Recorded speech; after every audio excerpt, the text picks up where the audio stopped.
You guys, don't be so loud. I'm doing a live real quick. Okay. I know I usually do my Sunday lives at 5-ish, but I'm in total do or die mode. I'm getting all this stuff done, and right now I just finished one huge thing, and I'm taking a break, so I'm doing it right now. Do or die mode is like this, in case anyone missed it. I have this on my wall now to keep me in line. I look at it every morning to get me going. Anyway, okay, I did think of something that I wanted to talk about. What are you guys doing? You're just hovering around now. Go play. Hey, Mr. Landfo, what's up? Okay, last week, a lady said in one of the comments something that I didn't really respond to very much, but I kind of been thinking about it a lot. And she said that her best Christmas ever was the first Christmas when she didn't have anyone relying on her. And she just had like a hot dog at a 7-Eleven, like that was her Christmas, but she was like, it was the best because no one was relying on me. Now, I don't know that lady's particular circumstances or anything, so I don't want to talk about that. I'm going to talk about the fact that I've heard that said a lot of times by a lot of parents. You know, I just want no one to rely on me. I just want to be in a situation where no one relies on me. I want to go somewhere where no one's relying on me, blah, blah, blah, you know? And the thing is,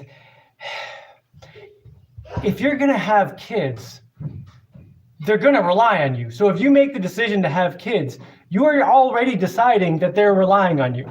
And a lot of people will say, yeah, but I didn't mean to have kids. No, you made some decision. There are very rare cases when someone had no control over it. Like, did you decide to get drunk before you went to the party? Well, that was the decision that got you the kids, whatever, you know? Generally speaking, almost everyone decided or made some decision that resulted in their kids. And that's when you took on the responsibility of taking care of those kids. But even in the circumstances, the very extremely rare circumstances where the person has no control and somehow they ended up with a kid, you still are responsible because that kid is helpless without you. So you have to be responsible, right?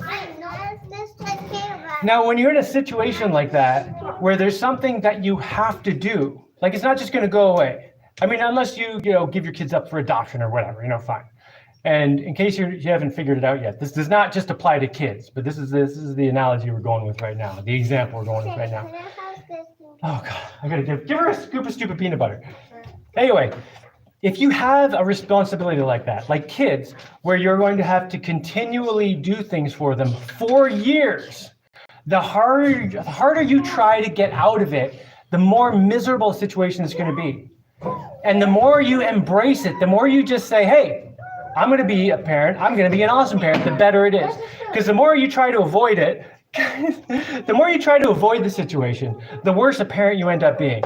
So your kid needs something and you kind of like do a really crappy job and avoid it and do something else or whatever. And then you end up feeling bad that you did a bad job. And then you associate all these negative feelings with being a parent and being a kid, and then you don't want to do it more. And then you don't do it more. And then you feel even worse because you haven't done it more. And it's just this continuing cycle. But if you do the opposite and you say, all right, I'm gonna love the crap out of these kids. I'm gonna make it so they feel so loved that they're not always screaming at me for love, that they can relax and they're not going crazy. That's one of the big parts of this. Like if you're always trying to avoid your kids, they're gonna come after you and try to get your attention. I'm totally sweaty right now, right? But if you give your kids like lots of love every time they need it, they're gonna feel secure and they're not gonna constantly be in your face, like trying to get your attention and acting up and doing all this stuff, right? And there's a video I did years and years ago about courage, one of the adventure builder virtues, one of the main 8 principles, courage, where I was saying that if you try to avoid problems, they can just run over you. And the example I gave was sailing a ship on the sea. And now I actually have a lot more experience with being in waves on a boat. But if you're trying to kind of turn away from the waves hit you on the side of the boat, your boat's just rocking like crazy. But if you face the problem, you face right into the waves, you cut through them, and it's a much smoother ride. So the harder you try to avoid dealing with problems, the harder they get. And, and it's all kinds of things, not just kids, obviously. It's anything you need to deal with, any problem in your life that you have, or not even necessarily a problem, some obstacle, anything you have to do. The harder you try to avoid it, the harder it becomes.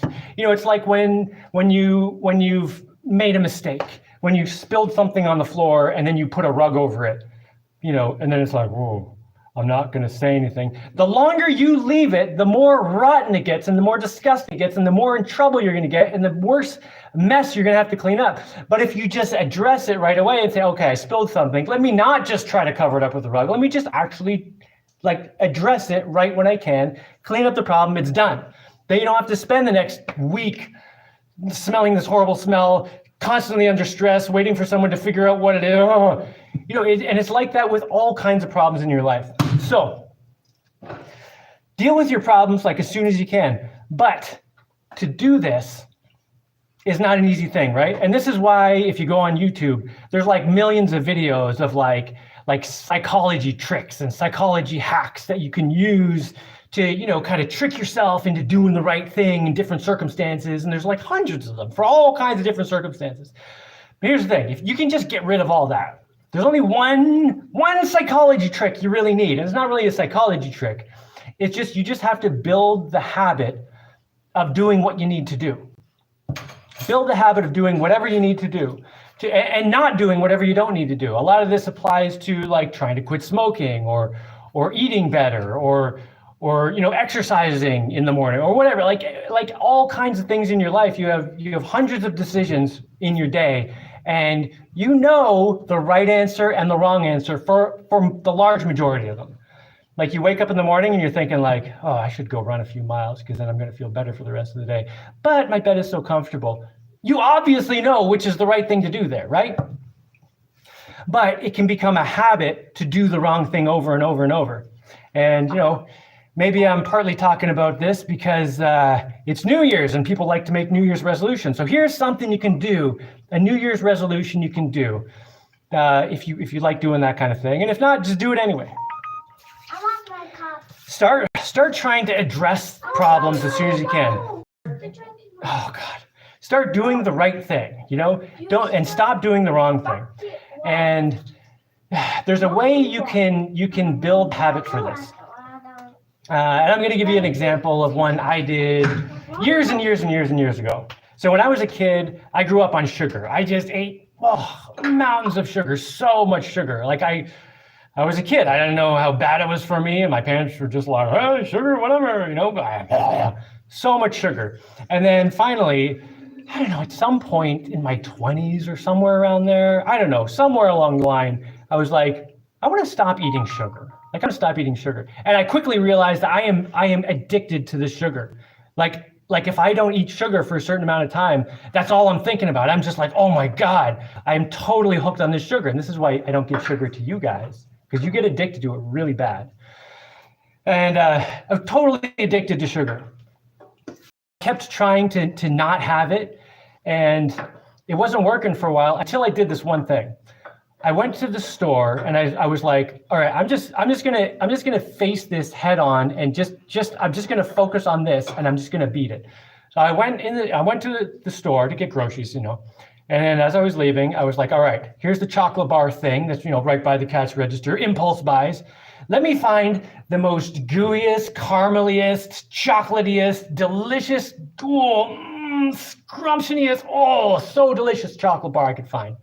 And I got the, so tasty. And I bought that. And I took it home. And then I put it on a shelf in a place where I spend a lot of time. Whenever I'm inside, I will see this thing. So I put it right where I would see it, right at my eye level, and I saw it 150 times a day. And I walked by this thing. And every time I was like, no, I'm not eating you, I'm not eating you, I'm not eating you. And at the beginning, a few times I actually had to yell at it no! But eventually, it just became a habit to not eat the thing.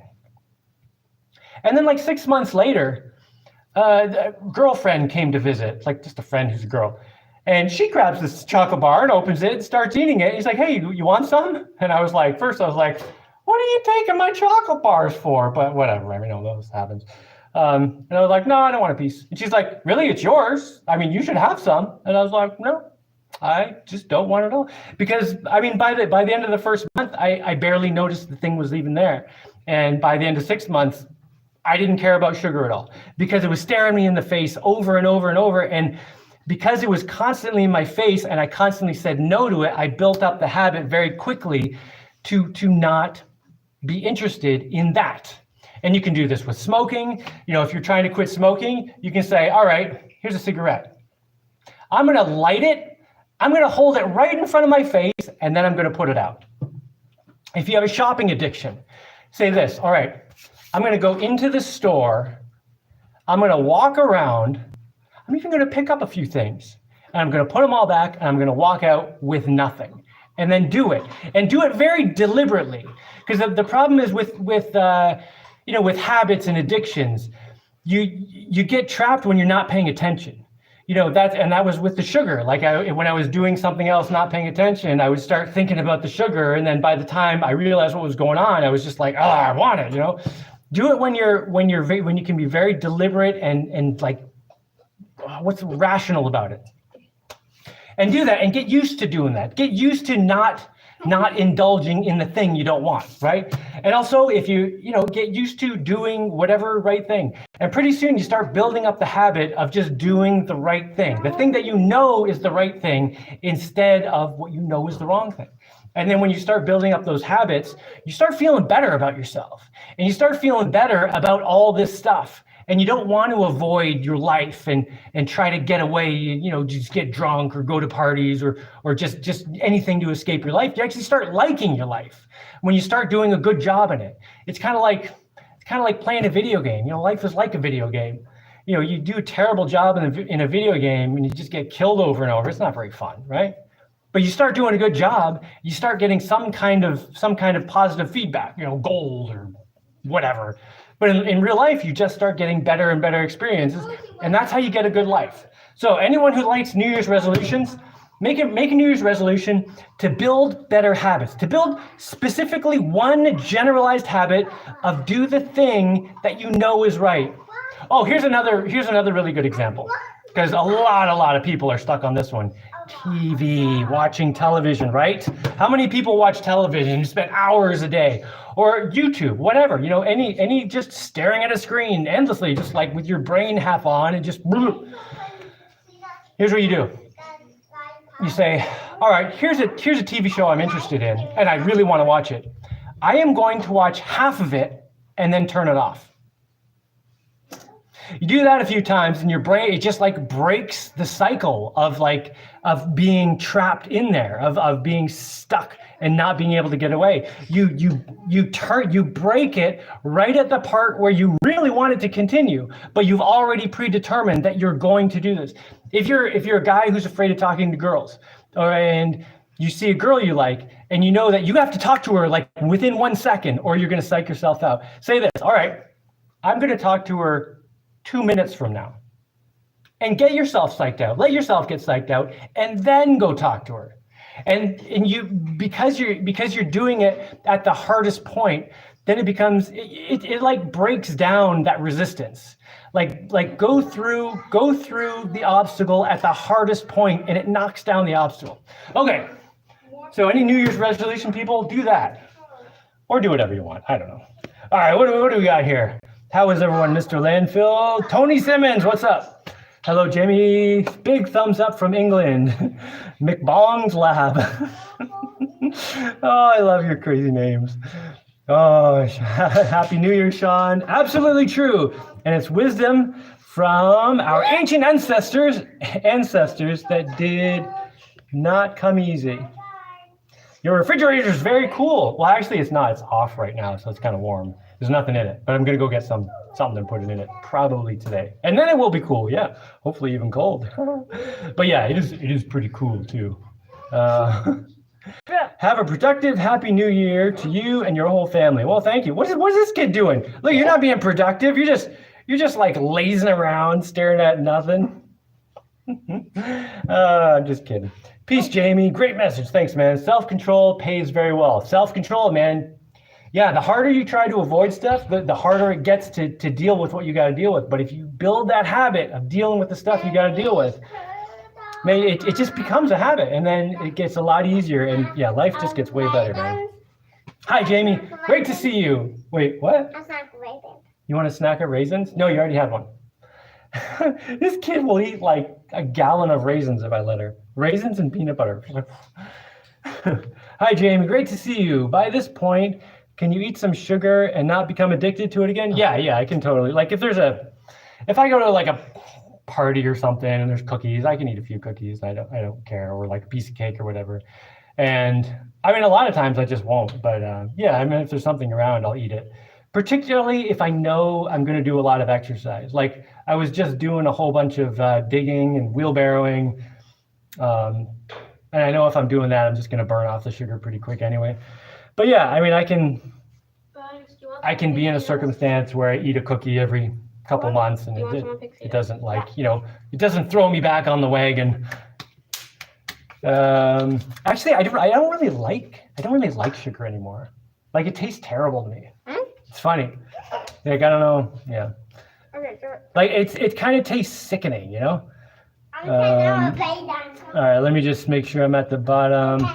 Hi, Jaimie. Do not work so hard in 2024. Are you kidding? I gotta work 10 times harder in 2024. Let's see. Would you plug your house into your boat batteries solar as you did your lumber mill? No, I don't see any reason to do that. The boat has enough electricity. The house has enough electricity. I don't need to connect them. It's an electronics lab. Oh, McBong's lab is an electronics lab. I know the name always makes you raise an eyebrow. Your giant robot was a big inspiration to my work. Oh, that's excellent. Well, hopefully my next giant robot will also be an inspiration. I'm super excited about building another giant robot. Of course, I got to finish a bunch of other stuff right now.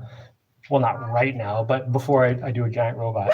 So today I was doing a bunch of digging up on the hill, flattening out a zone where I still want to put a guest house up there.